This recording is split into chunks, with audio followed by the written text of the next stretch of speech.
warahmatullahi wabarakatuh. Saya Pristiwa Hiningsi NPM 19144600192. Pada video kali ini saya akan menjelaskan materi pembelajaran kelas 5, tema 9, subtema 3, pembelajaran 1 dengan menggunakan model problem based learning. Assalamualaikum warahmatullahi wabarakatuh. Selamat pagi anak-anak, bagaimana kabarnya hari ini? Alhamdulillah semua sehat ya. Apakah anak-anak sudah siap untuk mengikuti pembelajaran hari ini? Bagus, semua sudah siap ya. Sebelum itu coba anak-anak rapikan dulu bajunya, meja, dan kursinya. Kemudian siapkan juga alat tulisnya supaya anak-anak lebih semangat dalam mengikuti pembelajaran hari ini. Sebelum memulai pembelajaran hari ini, marilah kita berdoa terlebih dahulu. Berdoa dimulai. Berdoa selesai. Anak-anak, coba sekarang tengok kanan kiri kalian. Adakah teman kalian yang tidak hadir? Hadir semua ya. Hari ini kita akan belajar tema 9, subtema 3, pembelajaran pertama dengan muatan pembelajaran Bahasa Indonesia dan IPA. Tujuan pembelajaran hari ini yaitu yang pertama, anak-anak dapat menyebutkan isi teks paparan iklan media cetak secara lisan dengan percaya diri. Yang kedua, anak-anak dapat mengidentifikasi pengertian, tujuan, ciri-ciri, dan bentuk iklan. Yang ketiga, anak-anak dapat menyebutkan tujuan iklan, bentuk iklan, dan kesimpulan isi teks paparan iklan dalam media cetak dengan benar. Yang keempat, anak-anak dapat mengelompokkan benda-benda ke dalam unsur atau senyawa dengan tepat. Jadi, Bu Guru akan bertanya kepada anak-anak, apakah anak-anak pernah membaca sebuah iklan? Sudah? Bagus.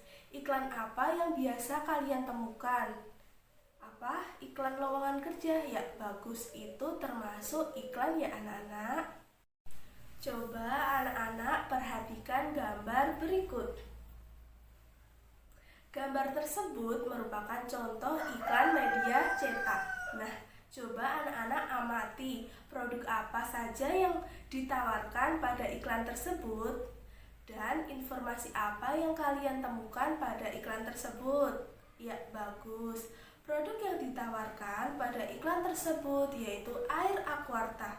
Sedangkan informasi yang didapatkan dari iklan Aquarta yaitu semua berawal dari kita. Awal yang baik, akhir yang baik, dan buanglah sampah pada tempatnya.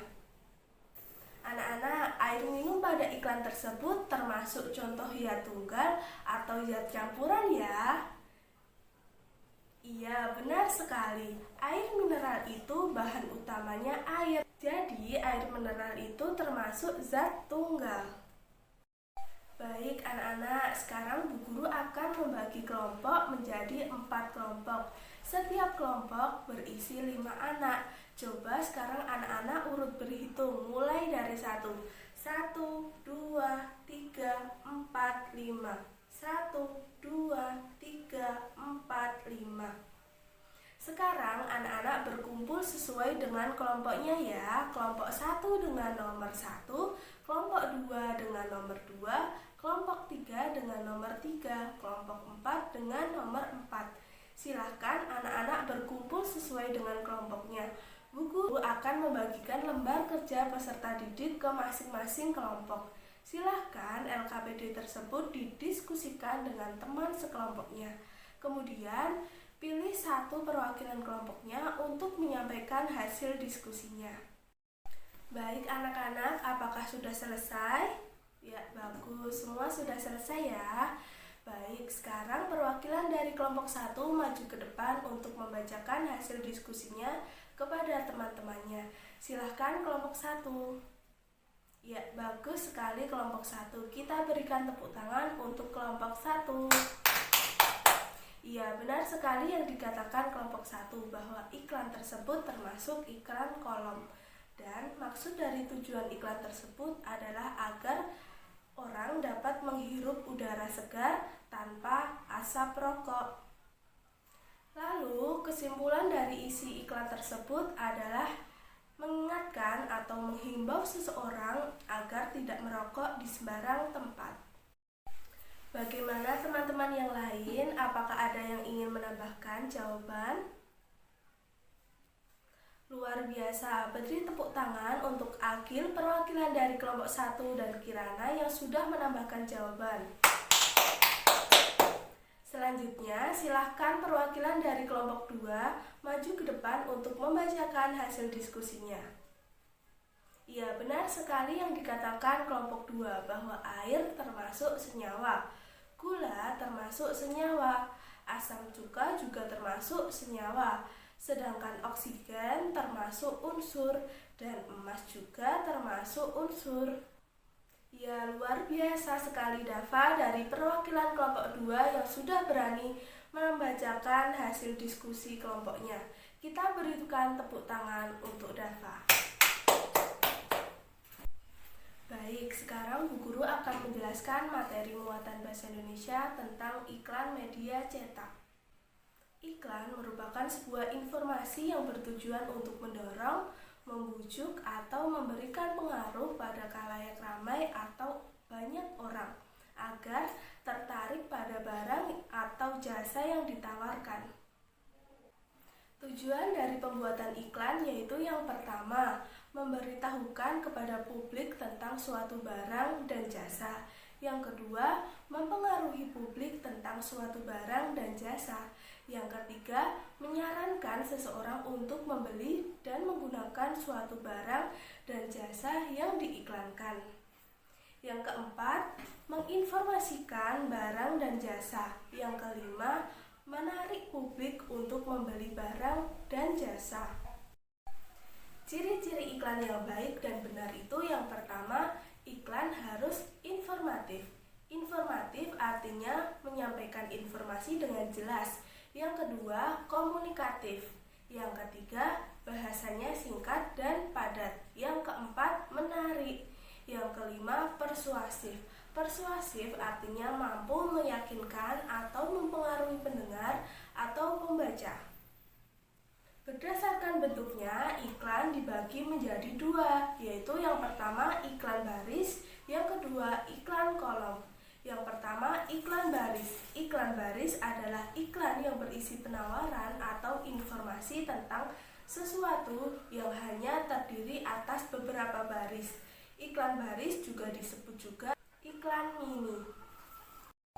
Ciri iklan baris yaitu yang pertama, terdiri dari 2-3 baris. Yang kedua, dikelompokkan sesuai jenis barang atau jasa yang ditawarkan.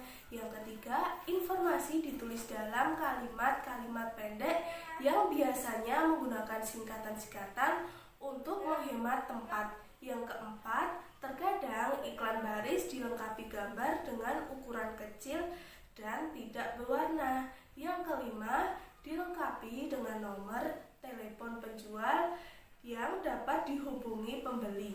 Yang keenam, tidak menggunakan ilustrasi grafis. Dan yang ketujuh, biaya pemasangan tergolong murah karena tidak membutuhkan tempat yang lebar. Yang kedua, iklan kolom. Iklan kolom adalah iklan yang bentuknya berdasarkan kolom. Ciri-ciri iklan kolom yaitu yang pertama, berisi informasi yang berupa kata-kata beserta gambar ilustrasi atau foto. Yang kedua, ukurannya lebih besar daripada iklan baris. Bahkan ada yang 1 halaman penuh. Yang ketiga, isi iklan kolom biasanya berupa penawaran, ajakan, dan rayuan untuk membeli produk atau barang yang ditawarkan.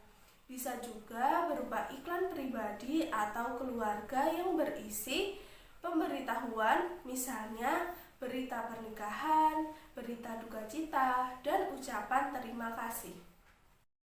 Sedangkan pada materi IPA, kita akan belajar mengenai zat tunggal dan zat campuran. Yang pertama, zat tunggal.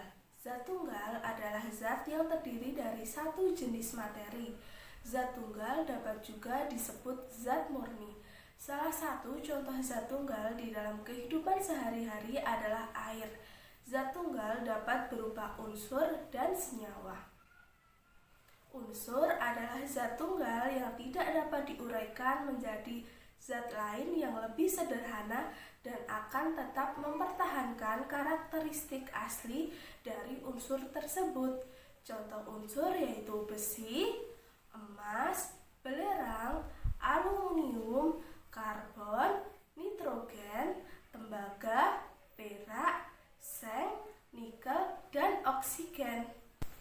Sedangkan senyawa adalah zat-zat yang tersusun atas dua unsur atau lebih yang bergabung secara kimia dengan perbandingan massa tertentu.